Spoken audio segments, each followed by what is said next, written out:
हे all very good morning. जो आप देख पा रहे हैं कैमरे पे, डेफिनेटली ये SN1 एंड SN2 का बेस्ट कंपैरिजन है।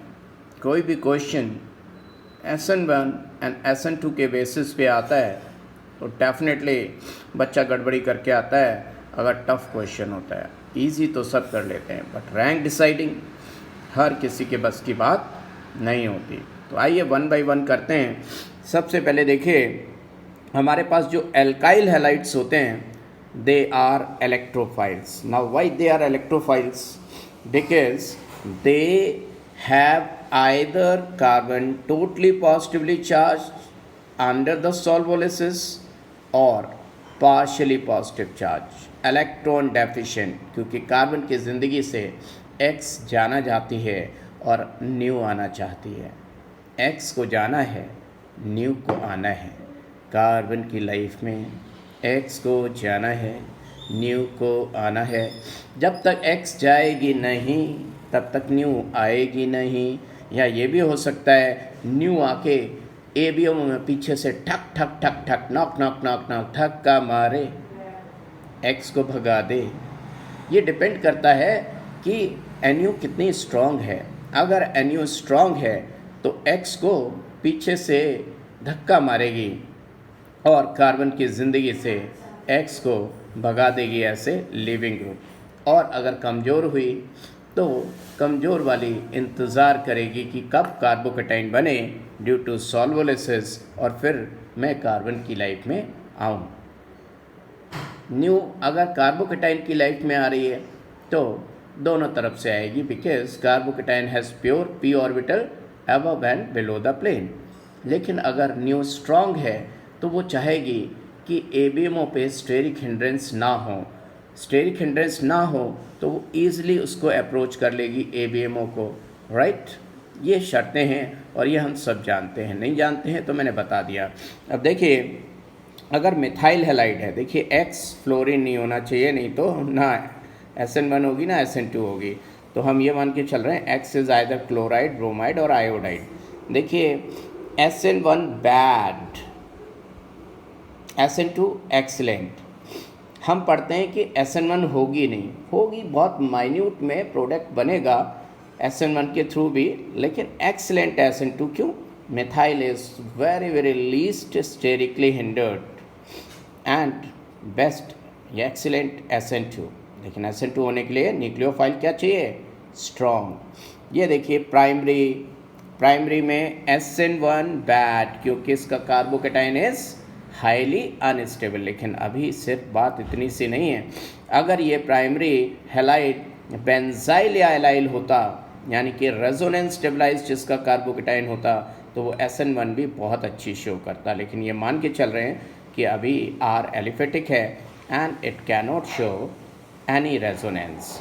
ये देखिए सेकेंडरी हैलाइड जो है ये दोनों ही पुअर शो कर रहा है। SN1 भी पुअर और SN2 भी पुअर, दोनों ही पुअर। Oh my God. अब देखिए टर्शरी का कार्बोकेटाइन बहुत ज़्यादा स्टेबल होता है, और जब कार्बोकेटाइन बहुत ज़्यादा स्टेबल होता है तो भैया लोग बहुत सीधी बात है, कार्बोकेटाइन अच्छा स्टेबल होने के कारण SN1, ऊपर SN1 है नीचे SN2, तो SN1 एक्सीलेंट और बैड SN2, क्योंकि स्टेरिकली हिंडर्ड है। इसके एबीएमओ पे पिच्छू से जगह ही नहीं है न्यूक्लियोफाइल एंट्री मार पाए। तो देखिए SN2 बैड। और ये देखिए नियोपेंटाइल, कहने को तो ये 1 डिग्री अल्काइल हैलाइड है, लेकिन 1 डिग्री के नाम पे ये कलंक है, because it is too much sterically hindered. अब जब टू मच स्टेरिकली हिंडर्ड है तो इसके एबीएमओ पे कोई भी स्ट्रॉन्ग न्यूक्लियोफाइल अटैक नहीं कर पाएगा। तो SN2 तो बैड है ही, बैड। अब बच्चा सोचता है SN1 क्यों बैड है? सर इससे X निकल जाए और फिर उसके बाद R माइग्रेट हो जाए तो टर्शरी कार्बोकेटाइन बनेगा।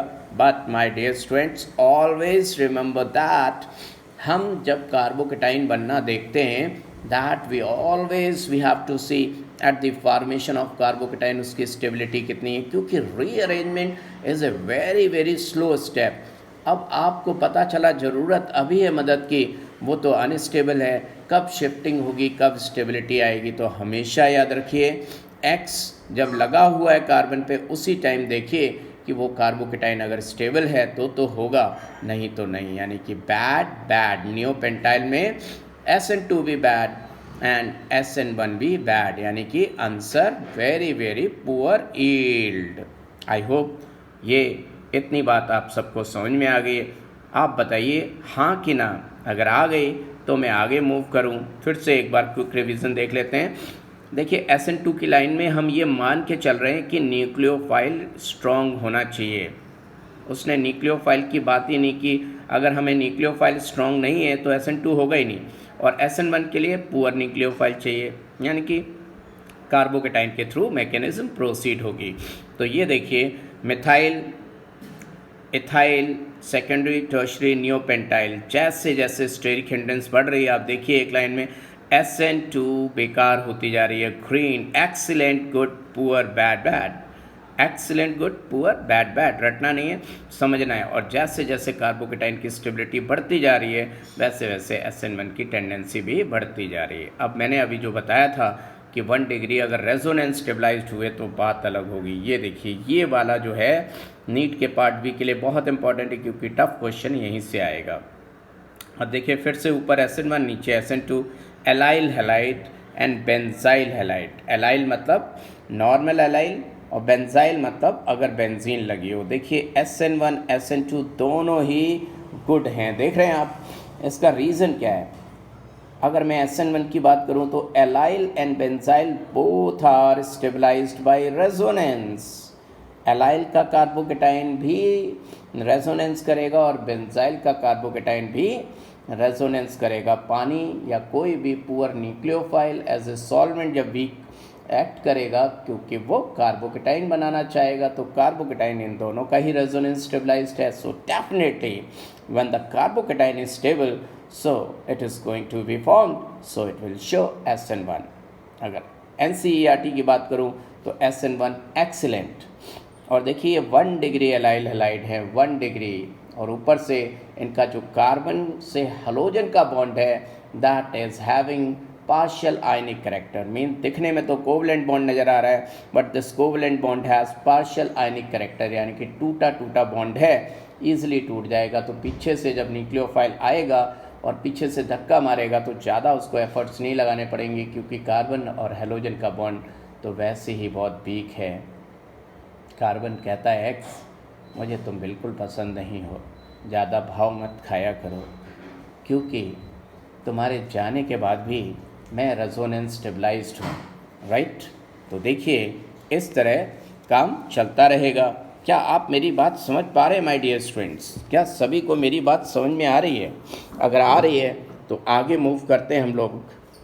Are you getting my point my dear students everyone? चलिए मैं देखिए जगह थोड़ी बदल ली है। अब देखिए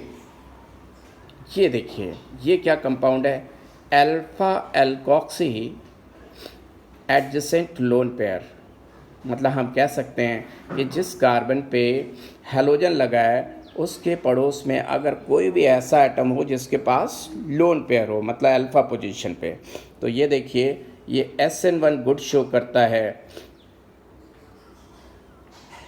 आप समझ रहे हैं? क्या आप मेरी बात समझ रहे हैं?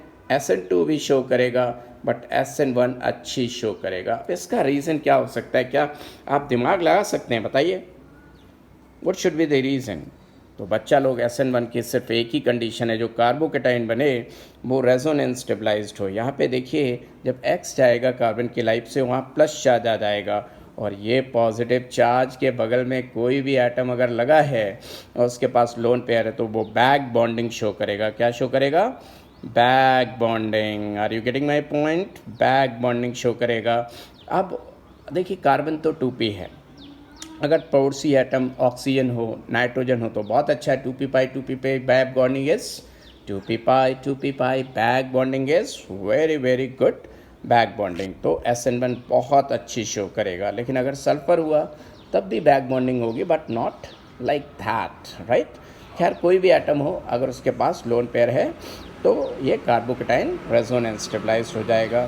तो SN2 भी अच्छी है क्योंकि ये 1 डिग्री है तो ABMO पे अटैक हो जाएगा, राइट। बट SN1 बहुत अच्छी है। देखिए यहाँ पे अगर कंपैरिजन आ जाए, एक ही टिक करना हो SN1 एंड SN2 में, तो डेफिनेटली यहाँ बहुत क्लियर कट लिखा हुआ है कि SN1 is better. Now see, अगर हेट्रो एटम कहाँ लगा है? बीटा पे। देखिए अल्फा कार्बोनिल का मतलब है जिस कार्बन पे हेलोजन लगा है माय डियर स्टूडेंट्स, उसके पड़ोसी कार्बन को बीटा कार्बन कहते हैं। और बीटा पे कोई भी हेट्रो एटम लगा हो, चाहे ऐसा लगा हो या कोई सल्फ़र लगा होता, तो देखिए क्या इसका कार्बोकेटाइन रेजोनेंस स्टेबलाइज्ड होगा?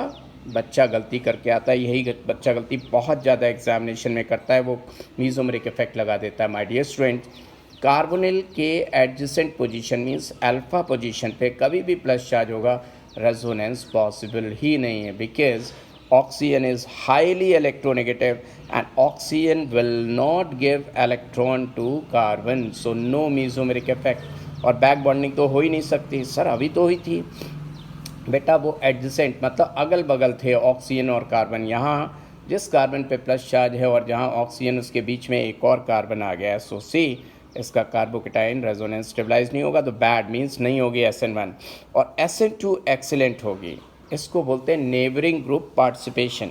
हमारे सिलेबस में नहीं है students, but this has neighbouring group participation, that is also known as anchimeric assistance. उसके कारण इसमें SN2 एक्सीलेंट SN2 होगी। बस याद रखिएगा hetero atom at beta carbon. और for your kind information let me tell you my dear students, इसकी जो SN2 का रेट होता है वो 10⁵ टाइम्स बेटर होता है as compare to methyl halide. जो हमने अभी यहाँ मिथाइल हैलाइड की SN2 की बात की थी, एक्सीलेंट लिखा है, देखिए एक्सीलेंट। और इसकी अगर मैं SN2 की बात करूँ, यहाँ भी एक्सीलेंट लिखा है, लेकिन अगर डेटा उठा के आप देखेंगे तो इस hetero atom at beta carbon का जो SN2 का रेट होता है वो 10⁵ टाइम्स बेटर होता है as compare to methyl halide. No see, ये अल्फा कार्बोनिल एंड टर्शरी, एक तो अल्फा कार्बोनिल है और ऊपर से टर्शनरी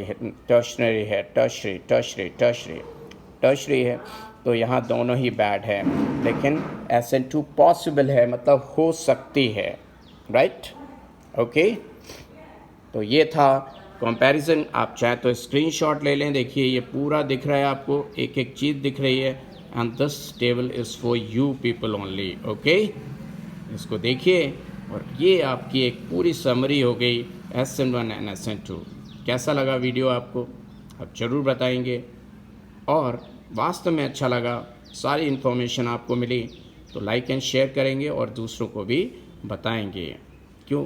क्योंकि ज्ञान बांटने से बढ़ता है। Okay, by two all of you.